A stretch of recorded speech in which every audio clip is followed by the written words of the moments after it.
Hello soulmates and fashion lovers, let's draft this top together. I already drew out the lines I'll be working with.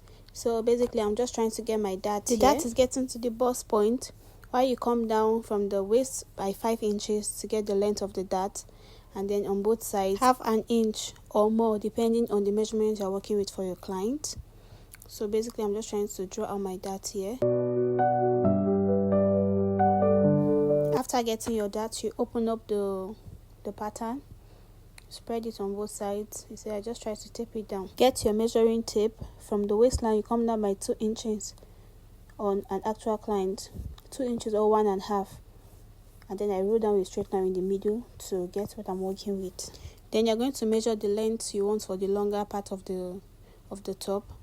Open it by, you're going to leave like half an inch from the center, and then I connected it back to the actual length of the top on the side. You see, I've gotten the longer part of the top. Thing applies for the shorter part. You measure the length you want as well, leave like half an inch, connect it back to the actual length on the side, and that's all for the length of the top. I've gotten the asymmetric part of the top.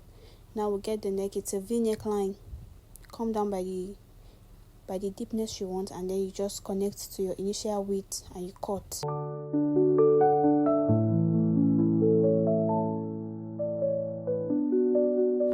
So I'm trying to get the pocket. I measure the wideness I want. From the center you go in by 1 inch or more. Measure the length of the pocket you're working with, the shorter and the longer part.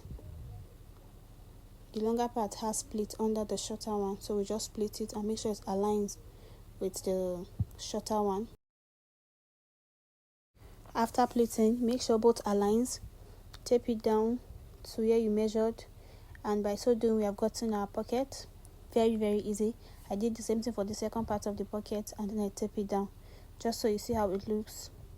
You see, and then you add your cover buttons at the front, and that's all for the style. Thanks for watching. Bye.